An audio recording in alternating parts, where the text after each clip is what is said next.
Mamadou Mohamed Ndiaye. jërë ngeen jëf procureur général près de la cour d'appel bu Ndakaaru di Ibrahima Bakhoum mi ngi ci mboolem yéen kay ñu xëyandool tey ji ubbi l'Observateur procureur de la République bu tribunalum Ndakaaru Abdou Karim Diop ak procureur Amady Seydi bu tribunal Pikine Guédiawaye ñoo ko séqoon démb moom Ibrahima Bakhoum mu séqoon ab janook taskatu xabaar ngir doon addu ak indi ay leeral ci mbir yu bari yu nekk ci yoon jamono ji njiital parquet général bi di Ibrahima Bakhoum l'Observateur mi ngi ñuy xamal ne wax na démb ci ñuy teg loxo te ñu tuddee seen bopp les commandos de Pastef wax na ci li Ousmane Sonko wax ne dañ ko doon jéem a faagaagal tentative d'assassinat wax na ci mbiri Mamadou Li ma faatoon ci Médina wax na ci mbiri docteur Babacar Niang bu suma assistance wax na it ci mbiri rapport bi fi waa Cour des comptes defoon mu jëm ci xaalis bu fond force Covid-19 bi ci le procureur général bi wax démb l'Observateur nee nañu ca lañ xamee ne ñi ñu naan les commandos de Pastef am na ñu ca bokk ñoo xam ne ci FUP MFDC yi la ñu bokk ñu ràññee ca benn waay bu tudd Mamadou Diémé moo doon organiser manifestation yu tar ya doon am ca Bignona am na keneen ku ñu naan Sébastien Sagna keneen ku ñu naan Goudiaby ñu gën koo xam ci turu RPG ab militaire la woon parachutiste la woon bi mu libéré armée ci la demoon bokki ci rebelle yu MFDC yi yéenekaay bi nañu procureur général nee na ci groupe les commandos de Pastef ci la bokk waa ji di Mamadou Diémé moo yore cumukaayu Ousmane Sonko yi maanaam moo koy wutal ay gàllaaj moom ak Goudiaby di RPG ca boori siège bu parti Pastef ci VDN bi fa la ñu leen jàppee ay manifestation moom lañ doon waajal suba fii ci Ndakaaru waroon ci ànd nag ak yeneen i rebelle yu bokk ci MFDC leeral yi procureur général bi def démb lise ko ni mu ko gisee mooy ay révélation yu yóbbu aw fit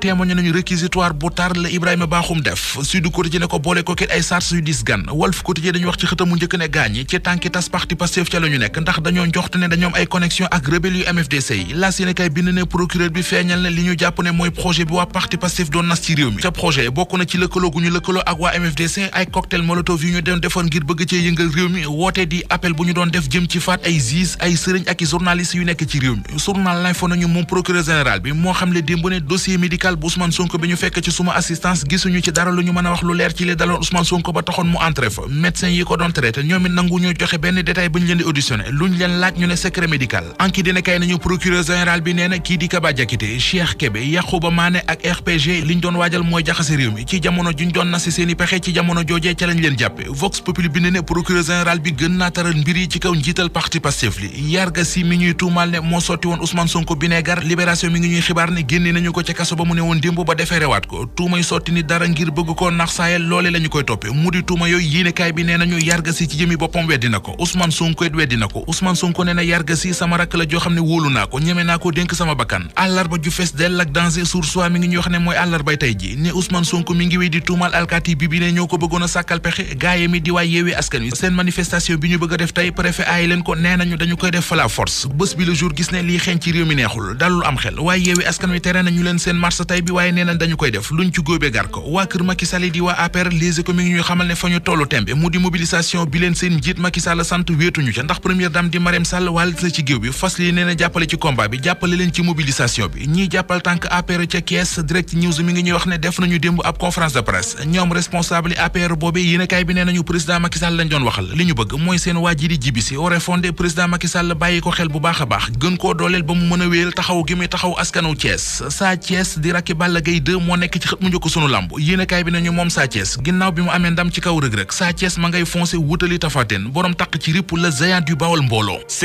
asalaamaaleykum wa rahmatullah mbokk ñu ngi leen nuyu di leen ziar mu nekk li gën a fas yéeglekaay